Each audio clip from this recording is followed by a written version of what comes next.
paano ho makakapasa ito si Mr. Gonzales? Una-una, sinabi ng Mr. Chair, dismissed po siyang na pulis. Pangalawa, it seems that Mr. Gonzales, Mr. Chair, has an anger management problem. Sa barangay lang po nila, narami hong blatter concerning Mr. Willie Gonzales. Complain na naman nagpa-record na sinakal ninyo. Tapos gawa-gawa na naman ng barangay. Your Honor, yung I don't want to listen to lies, no? Alam mo, makukontem ka dito kapag sige ka diyang insist na mga lies mo, ha? I'm sorry, Your Honor. I'm sorry, Your Honor. Summary of cases of Mr. Gonzales, parang 10, no? Senator GB, ilan dyan ang grave threats sa mga Isa po, merong robbery, prostrated homicide, obstruction, perjury, robbery, prostrated homicide, grave threat, violation of PD 1866, grave coercion, and light threat. So may grave threat, may light threat. Ito pong nasa half screen po, Mr. Chair, are blatters, no, sa barangay po nila. Mukhang sa barangay nila, mukhang hindi rin maraming kaibigan si Mr. Gonzales. Siguro si Barangay Captain Calma, kayo po bang barangay kung saan nakatira si Mr. Gonzales? Sino po? Kapitan Bimbo de la Cruz, ano pong barangay nila? Magandang araw po. Barangay Captain Berelio de la Cruz ng Barangay Quirino 3A. Saan banda yan, Kap? Sa Anonas po. Sa Anonas? Quezon City. Doon nakatira si Mr. Willie Gonzales? Opo. Okay. Please answer the question of Senator JB. Presidente niyo po si Mr. Gonzales. Opo. Sa barangay. Meron po bang mga issue? Talaga ito bang mga blatter na nakuha sa barangay? Sa inyo po yan? During my time po, way back 2018, nung naupo po ako bilang bagong barangay captain, during my time po, 3 lang po yung nakarecord sa amin. 3 lang. Opo. So yung bago ikaw, meron pang previous. Kasi 10 itong hawak ko eh. Hindi po sa akin galing. Hindi sa inyo. Pero yung mula nung naupo ka, Doon lang po ako. 3. Ano po yung mga kasong yun? Ay, ito.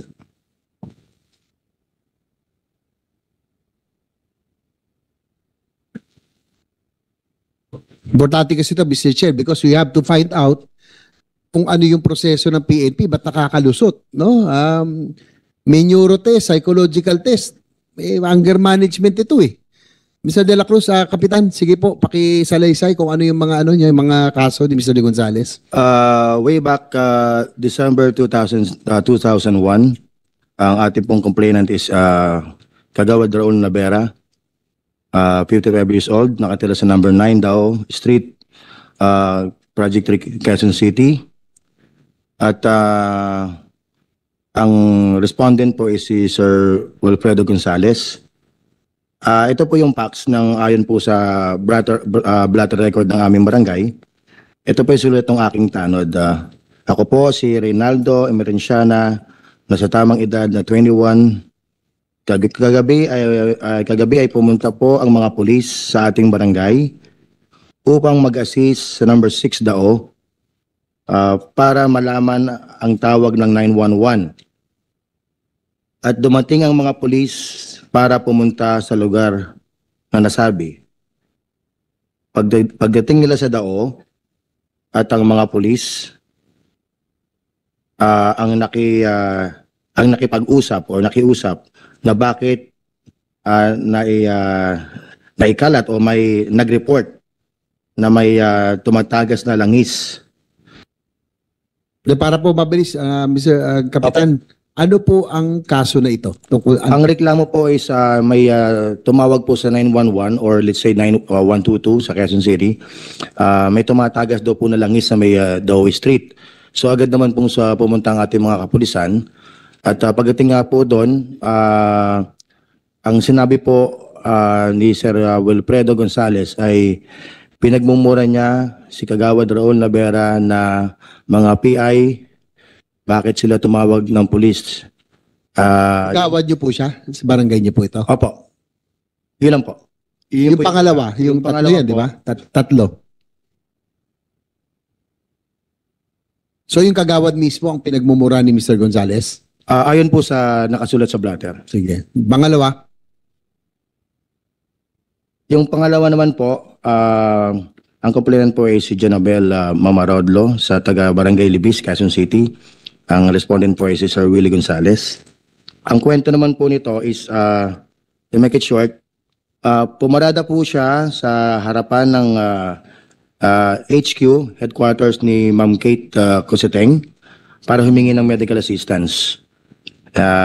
Pagdating sa harap, pinuntahan daw po siya ni Sir Wilfredo Gonzales at pinalipat niya yung motor. Humingi naman siya ng pasensya, bigla na lang daw po siyang sinakal, pati rin po yung anak niya kasama po. At Sino yung sumakal? Yung anak ni Mr. Gonzales? Ayon po sa nakasulat, si Sir Wilfredo po ang sumakal. Tapos nalaglag po yung cellphone ng tao. Nabasag po yung cellphone. So dalawa sila magkasama. Ayon po Sino sa yung anak? kwento. Anak ni Willie Gonzales. Opo. So sinakal siya. Opo. Okay. Yung isa naman po, February po, 2021 din po, may silang po itong kwentong to. Ang complainant po is si Perfecto Pontanilla, BPS ako po. Noong time na yon, ang respondent po is si Sir Willie Gonzales.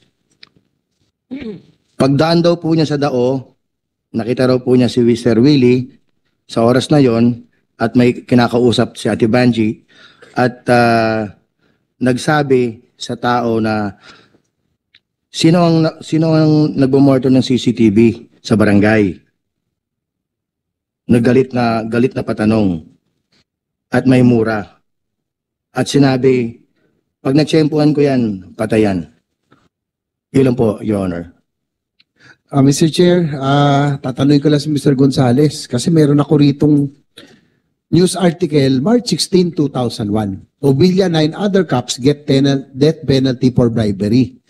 In fact, sa news article na ito, kinumin ka pa po ng judge. Kayo po ba yung PO3 Wilfredo Gonzales? Tama ho ba? Yes, Your Honor. Ako po yung whistleblower ng drug recycling sa loob ng Philippine National Police that time. Opo, kasi ito nga po, sabi ni Judge Peralta, he commended witnesses PO3 Wilfredo Gonzales and SPO3 Renato Resurrection for mastering the courage to expose an anomaly against their colleagues and superiors. Kumbaga, yung mga senior officers mo, kayo po ang nag-witness at kumbaga kayo ang nagsabi na talaga may nangyaring bribery. Tama ho ba? Yes, Your Honor. Ito pa, continue. Two men who were Obilya subordinates had blown the whistle on the bribe. Gonzales testified that Obilya tried to give him 15,000 as his share but he refused to take the money. Without them, the anomaly could not have been unearthed and the perpetrators could have gone unpunished. Sabi po ni Judge Peralta. So, Sir Gonzales, may ginawa ka palang kabutihan noon. 2001. Pero nung nag-2018 hanggang ngayon, parang lahat na lang nangyari. Bakit? Ang dami mong kaso sa barangay pa lamang. What happened in that span? May ginawa kang kabutihan noon pero 20 years after, mukhang naiba yung karakter mo. Sige po. Your Honor, mabuti nga po na nabuksan po natin itong issue to. Mula po nung mag-whistleblower po ako, nabaril ang bahay ko, nasira pag-aral ng mga anak ko, nahinto. Pero hindi po ako umatras. Sabi ni Chief PNP Mendoza doon, tsaka si General Aglipa, huwag kang atras kahit nang bigyan ka ng pera. May nag-bribe po sa akin ng 3 million. Sinorender ko po sa Station 9. Kila Colonel Ovilla po at Colonel De La Cruz. Pero hindi ko po alam na nanakawin lang po pala. Magbula po noon, natakot-takot na po ang naging kalbaryo ko po sa serbisyo. Kahit madami po akong medalya, tinutumbasan naman po ako ng 14 na kaso. Anong mga kalbaryo na pinagdaanan mo? Kinasuhan po ako ng mga kung ano, yung robbery po, hindi po ako po yan. Yung theft, hindi po ako po yan. Yung coercion, lahat po yan, dumaan po sa sa Congress nung araw. Dahil inihiring po yung complainant na may hines na alleged witness sana namin naging hostile po dahil nabigyan ng pera. So, Calvario, pinagsasabi mo, anong koneksyon yung pagbaril mo, yung may nabaril ka na, saan yung picture nitong binaril mo? Kasama ba ito sa Calvario mo dahil doon sa ginawa mong pag-testify against your Your Honor, superior? Your Honor, yung nabaril ko po, isang amok. Ano, no? Isang amok po siya na adik. Amok nga, yun ang claim mo. Pero Hindi, napatunayan, ang investigasyon dito, wala nakitang kutsilyo. Kaya ka nga na-desisyon na i-dismiss dahil nga doon sa, Your Honor, dahil dito sa investigasyon na ito. Your Honor, pwede ko po ituloy. Yes, go ahead. Sa RTC 77 po, dismiss po yung kaso yan, acquitted po ako. At pagdating po sa, It doesn't mean na if acquitted ka criminally, administratively acquitted ka rin. No, it doesn't follow because sa korte, sa criminal case, ang kailangan dyan is proof beyond reasonable doubt. pwede po. Sa administrative is only preponderance of evidence. Yes, Your Honor. So yan ha, kaya you correct your Pwede ko, understanding ha? yes, Your Honor. Yeah, Pwede continue. ko pong ituloy, Your Honor. Nagkaroon po ng full-blown investigation ito sa PNP. Uma-attend po kami ng hearing at ng abogado ko, si Atty. Bayubay, Kik, then Captain Dio.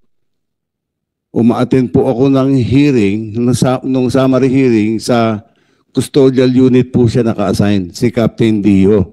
Now, Colonel Dio of ES daw po. Ngayon, 4 times, may receive po, may radio message, registered hindi naman po uma-attend po yung complainant ko.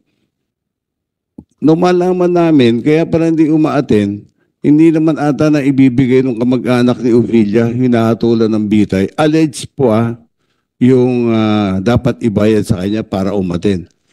Kaya po nasabing Calvario, Sandali ha, anong connection ni Obilia doon na ikaw nagbaril ng tao? kasi yung lawyer po na kila Ovilia po, yun po yung nagbabalak umattend nun doon sa summary hearing ko, pero hindi po tumuloy dahil hindi ho ata paid. So in short po, At least, those are all your assumptions, ha? Those are all your assumptions. Sige, go ahead. yes, Your Honor. After full-blown investigation po ito, after 4 hearings na hindi po uma-attend yung kabilang party, nag-request po kami kay Captain Dio at saka yung lawyer ko ng resolution. Kung anong resolution niya, dapat i-drop and close niya na po. Nagtataka po ako, ting pupunta po kami ng lawyer ko, sinasabi ni Captain Dio, he submitted his resolution to the IDM. But on 2013, I was surprised. One Colonel Pusana called me up and said, mag-submit ka lahat ng documents ng Huertas case. Mag-submit ka lahat dito ng Huertas case folder. Kasi wala akong hawak. Ako ang second summary hearing officer mo. Sabi ko po, Diretso tayo. opo, Ilang beses ka na-dismiss sa serbisyo? dinismiss po ako meron po akong ditong desisyon nung May 30, 2006, 3 pong agency ng PNP ang nag-recommend sa akin ng dismissal, demotion of rank, etc., etc. However, meron po akong ebidensya na Ang tanong ko lang kung ilang beses ka na-dismiss sa serbisyo. Per your knowledge. dismiss po ako noong 2006 2006. using June 1 decision na hindi naman po ma-authenticate. Wala ka nang, tanong ko lang kung ilang beses ka na-dismiss. Noong 2006 po. 2006. Your Honor. Tapos reinstate ka. Opo, Your Tapos Honor. nakapag-retire ka 2016. Opo, Your Honor. Kailan ka naging pulis? July 8, 1990 po, Your Honor. 1990. Opo. Hanggang 2016. Yes, Nag-retire ka. Yes, Your Honor. So ang haba ng panahon na yun, hanggang nakapag-retire ka, ang ranggo mo, PU1 pa rin. Bakit ka hindi na-promote? Kasi ganito po yun. Alam ko naman, kasi ito nga ho, pakikita ko sa inyo. Kaya ka hindi na-promote siguro dahil katakot-takot Hindi, ang kaso kinakarap mo. Your Honor, Sinabi mo kaso dito, Your Honor, gusto ko sana ipakita sa inyo po ito para matulungan nyo ako. ano, Tulungan yung pamilya ko. bakit? Exonerated po ako nung dinismiss po ako eh. Ha? Exonerated po ako nung dinismiss po ako eh. Hawak ko po yung authentic. Exonerated ka sa ano? Yung pinang-dismiss po sa akin na kaso noong 2006. Sa criminal case. Exonerated ka. Sa PNP po, exonerated po ako, sir. Oh. Your Honor. Exonerated ka? Exonerated po. Paano ka na-dismiss? Authenticated copy po ito. Tuloy ko lang po, sir. Sige, Pwede, sige. if I may. Pina-authenticate ko po ito. Authenticated po ito. Original coming from NCRPO.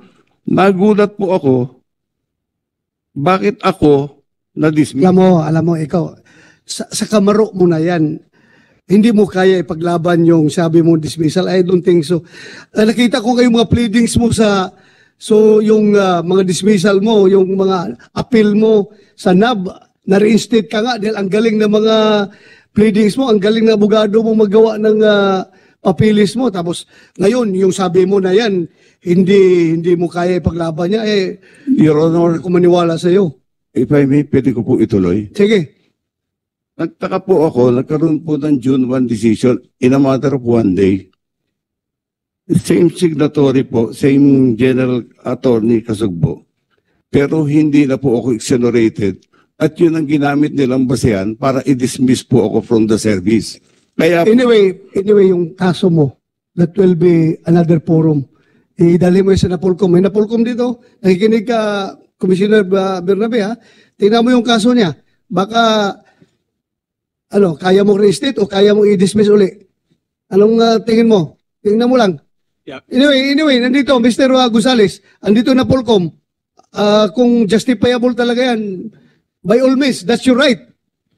Ilaban mo. Ilaban mo. Kaya nga po ako humingi ng tulong sa inyo. Bago pa na ako mawala, sana, mag-clear to. Hindi na kailangan ang impluensya ko dyan, basta karapatan mo yan at karapat dapat kang reinstate. Nandito na Polcom. Sila nang bahala. Yeah, go ahead na Polcom. Mr. Chair, meron po kasi tayong desisyon. Ito po ay 2017. Doon po si Mr. Gonzales na dismiss from the service. Ito po yung kanyang grave threats po ito sa kanyang mga neighbors. And then, in-appeal po nila ito sa NAB. Noong pong 2021, dinenay na po yung kanilang appeal and yung MR. So, alam ko po ngayon po ay nag-appeal sila ulit sa office ng secretary. So, pending po doon. Pero po yung kanyang dismissal po noong 2017 ay denied po ng NAB yung appeal nila. Pero may sabi niya, may hawak siyang papel ng exoneration eh. Tingnan nyo yan, tingnan nyo. I think po ibang case po ito. Ibang case na naman yan. So, So, six po. kadami mong case talaga. Ang dami. Your Honor, marami po talagang ibinato sa aking kaso mula po na mag-whistleblower ako. Kaya ang pangunawa po ninyo ang hinahanap ko. Anyway, naunawaan kita. Humahanga ako sa iyo dahil nga sabi mo, nilaban mo yung kinalaban mo yung mga superior mo pagdating sa drug case. Pero hindi kita hinahangaan dito sa pagbunot mo ng baril at pagkasamo ng baril. Very clear tayo dyan. Hindi kita hinahangaan doon. Mr. Chair? Yes, but Makasingit lang. Yung pong kaso na binabanggit, he was sa Napolcom, I just want to be clarified again. He was dismissed 2017 because of grave threats. Am I correct? Tama ba? Maraming salamat po, Your Honor. Acquitted din po ako doon sa MTC 35 on that allegation po. Yung sa At grave yung threats? allegation po nung grave threats ng Pero, kapitbahay sige ko po.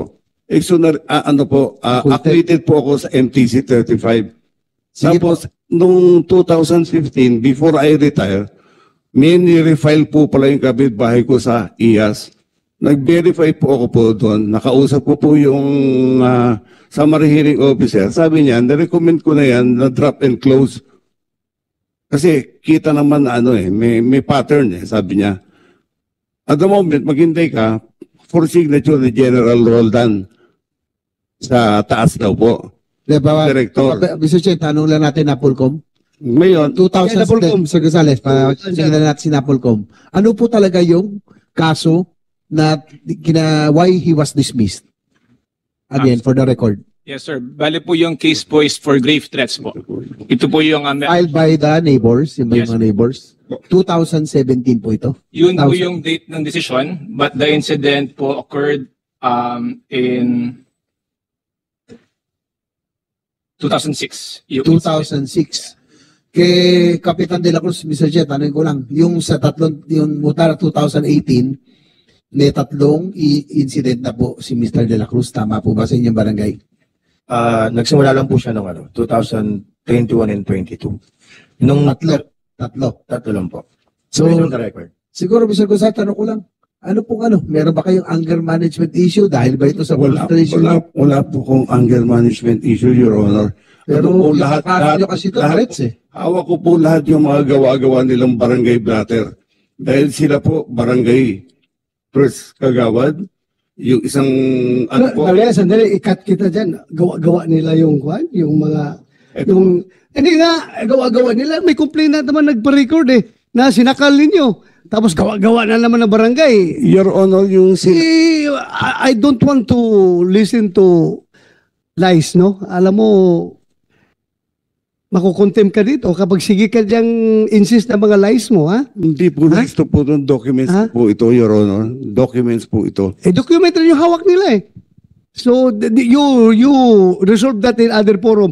Andito tayo sa issue doon sa pagbunot mo ng baril at pagkasamo Yes, sir. para magiging safe Yes, sir. mga siklista, Yes, Your Honor. motorista sa kalsada, ha? I'm sorry, Your Honor. You do not use this hearing to justify your dismissal. I'm sorry, Your Honor. I'm sorry, Your Honor.